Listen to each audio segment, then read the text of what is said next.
Hi అండి, నమస్తే. Welcome to my channel Lakshmi Ramana recipes. ఈరోజైతే నేను మంచి రుచికరమైన గుత్తి వంకాయ మసాలా కర్రీని ప్రిపేర్ చేశానండి.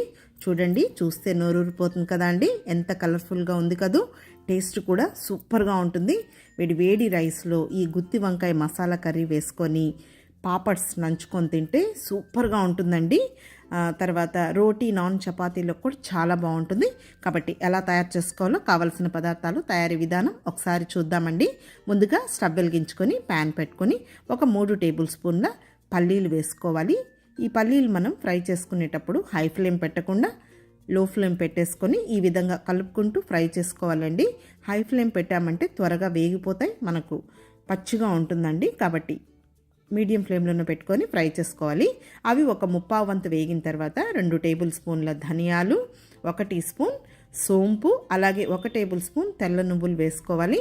2 ఇలాచీలు, అలాగే ఒక 3 లవంగాలు, 1 ఇంచు దాల్చిన చెక్క వేసేసుకోవాలండి. నువ్వులు మనం చివరగా వేసుకోవాలి, కొంచెం వేడిగా ఉంటుంది కాబట్టి త్వరగా వేగిపోతాయి. ఇప్పుడు అవన్నీ వేగిన తర్వాత ఒక 6 ఎండుమిరపకాయలని తుంచి వేసేసుకోవాలి. ఇలా కలుపుకుంటూ ఫ్రై చేసేసుకోవాలి. చూడండి, ఇవన్నీ కూడా మనకు కరెక్ట్గా వేగిపోయాయి. ఇప్పుడు చివరగా ఇందులో 1 టేబుల్ స్పూన్ ఎండు కొబ్బరి పొడి వేసుకోవాలండి. మనం కొబ్బరి వేసిన తర్వాత ఎక్కువసేపు ఫ్రై చేయకూడదు. ఇప్పుడు స్టవ్ ఆఫ్ చేసేసుకొని జస్ట్ ఆ వేడి మీద ఒకసారి అంతా కలిపేసేసుకోవాలి. ఇప్పుడు ఇదంతా వేగిపోయింది, చల్లారి పెట్టేసుకోవాలి, పక్కన పెట్టుకోవాలి. ఇక్కడ ఒక గిన్నెలో నీళ్ళు తీసేసుకొని కొద్దిగా రాళ్ళుప్పు వేసుకొని, ఇక్కడ నేనైతే ఒక 1/2 కేజీ తెల్ల వంకాయలు తీసుకున్నానండి. మీరు ఇక్కడ ఏ వంకాయలైనా తీసుకోవచ్చు. పైన కొద్దిగా కట్ చేసేసుకోవాలి. తెల్ల వంకాయలు అయితే చాలా త్వరగా ఉడికిపోతుంది, కూర కూడా టేస్ట్గా ఉంటుందండి. ఇప్పుడు చాకు తీసేసుకొని ఈ విధంగా మనం గుత్తి వంకాయ కర్రీకి ఈ విధంగా మనం కట్ చేసుకుంటాం కదా అండి. ఇలా కట్ చేసేసుకొని పుచ్చులు ఉన్నాయో లేదో చూసుకోవాలి. ఇదే విధంగా ఆ మిగిలిన వంకాయలను కూడా కట్ చేసేసుకోవాలి. బాగుంటుందండి తెల్ల వంకాయలతో ఈ గుత్తి వంకాయ మసాలా కర్రీ. ఇప్పుడు స్టవ్ వెలిగించుకొని ప్యాన్ పెట్టుకొని ఒక 4 టేబుల్ స్పూన్ల నూనె వేసుకోవాలి. ఈ వంకాయ ముందుగా మనం లైట్గా ఫ్రై చేసేసుకొని కర్రీ చేసుకున్నామంటే మనకు త్వరగా అయిపోతుందండి. లేదు మనం మసాలా వేసుకొని కూడా ఆ వంకాయలు స్టఫ్ చేసుకొని కూడా అలా కూడా చేసేసుకోవచ్చు.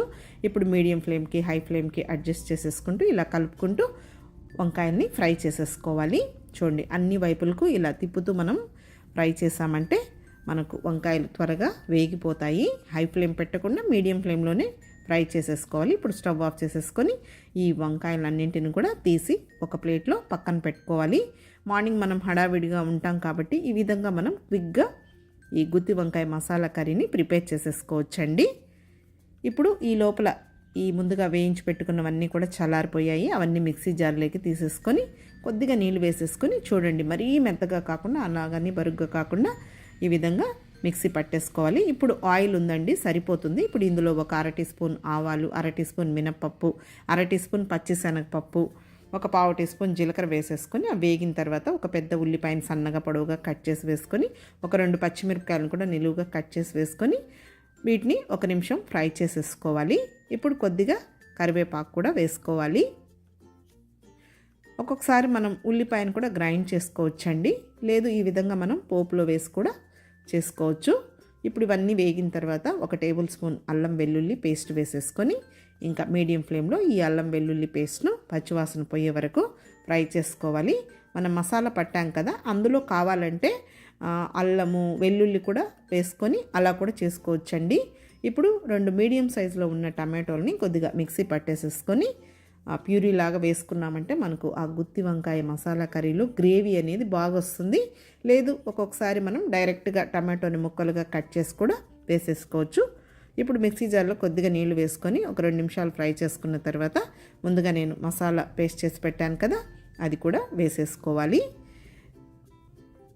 ఫ్లేమ్ని మాత్రం హై ఫ్లేమ్ పెట్టకూడదండి. ఇందులో మనం పల్లీలు, నువ్వులు అవన్నీ వేసాం కదా, ఎక్కువ హై ఫ్లేమ్ పెట్టామంటే టేస్ట్ చేంజ్ అయిపోతుంది. ఇప్పుడు ఇందులో ఒక 1/2 టీ స్పూన్ పసుపు పొడి, అలాగే 1 టేబుల్ స్పూన్ కారం పొడి కూడా వేసుకోవాలండి. మనం ఎండుమిర్చి అక్కడ వేయించి మిక్సీ పట్టాము, మళ్ళీ కూడా కొద్దిగా కారం వేసుకోవాలి. ఇప్పుడు మిక్సీ జార్లో కొద్దిగా నీళ్లు వేసేసుకొని జస్ట్ ఇదంతా కూడా ఒక 2-3 నిమిషాలు మీడియం ఫ్లేమ్లో ఇలా కలుపుకుంటూ ఫ్రై చేసామంటే మనకు టేస్ట్ అనేది చాలా బాగుంటుంది. ఇప్పుడు కొద్దిగా మిక్సీ జార్లో ఉన్న నీళ్లు వేసుకొని ఇంకొంచెం మామూలు నీళ్లు వేసేసుకోవాలి. ఇప్పుడు ఒక 2 నిమిషాలు బాగా అదంతా కూడా ఫ్రై అయిపోయింది కదూ. ముందుగా మనం ఫ్రై చేసి పెట్టుకున్న ఈ వంకాయల్ని వేసేసుకోవాలి. ఇప్పుడు రుచికి సరిపడా రాళ్ళుప్పు వేసేసుకోవాలి. ఇప్పుడు ఇదంతా కూడా ఒకసారి కలుపుకోవాలి. ఈ వంకాయలు వేసిన తర్వాత ఒక 2-3 నిమిషాలు ఫ్రై చేసుకుంటే సరిపోతుంది.